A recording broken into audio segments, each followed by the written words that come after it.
Bonjour, Bonjour, Alexandre, Christophe, enchanté. enchanté. Alors donc vous êtes luthier. Tout à fait. Donc ça, ce sont des violons anciens en fait qu'on restaure. Alors ça, c'est un violon qui est fait aux alentours de 1900. C'est un violon fait dans les Vosges à Mirecourt. Et parlez-moi un peu des prix là. Je sais que ça peut valoir très très cher un violon. Là, ça peut aller à des sommes assez astronomiques, puisque par exemple, le fameux Stradivarius dont on parle, le plus souvent peut atteindre plusieurs millions d'euros aujourd'hui.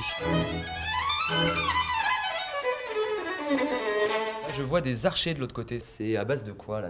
Les fameux fils que vous voyez là, c'est du crin de cheval, c'est ce qu'on appelle la mèche. Et les chevaux, vous allez les chercher à Fontainebleau ou ça peut être du crin de cheval Non, très c'est loin? des crins en général de Mongolie, de Chine. Alors ce sont des chevaux mâles, parce que les femelles surinent sur la queue, donc le crin est cassant. Ce sont des crins qui font au moins 80 cm de long et ils sont blancs. Est-ce que finalement le luthier de 2013 travaille de la même façon que le luthier d'il y a 200, 300 ans?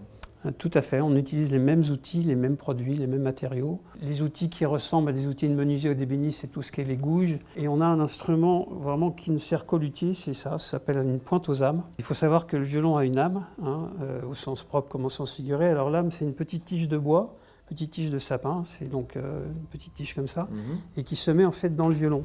On pique l'âme, voilà, comme ça. On la rentre par l'ouïe du violon ici, voilà, et elle se coince toute seule en fait dans le violon. Voilà.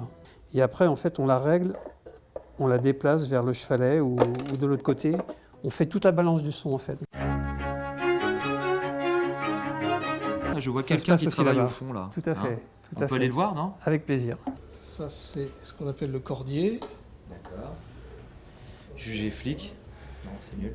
Voilà, on va mettre la deuxième corde et ainsi de suite. On va l'accorder en 443 Hz, puisque c'est la...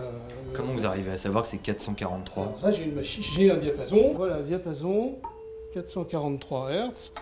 Alors ceux qui ont l'oreille absolue, ils peuvent s'en passer, mais c'est pas mon cas. Donc...